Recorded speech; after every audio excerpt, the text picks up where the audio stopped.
এর জল নেই, কি আছে স্বাস্থ্য দপ্তরে ত্রিপুরায়?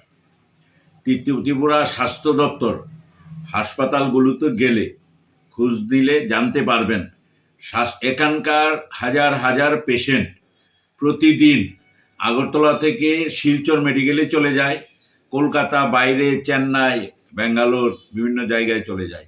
ত্রিপুরায় দুটো মেডিকেল কলেজ আছে।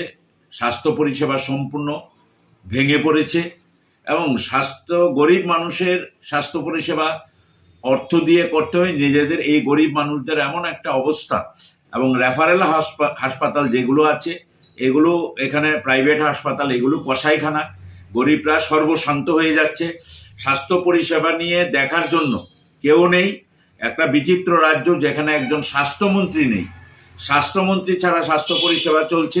মুখ্যমন্ত্রী 28খানা দপ্তর নিয়ে আছেন, উনি কখন কি দেখবেন এমন অবস্থা যে এখান থেকে রুগীরা সব বাইরে চলে যাচ্ছে। এই পরিষেবা সম্পূর্ণ মুখ থুবড়ে পড়েছে এবং স্বাস্থ্য পরিষেবা মানুষ পাচ্ছে না।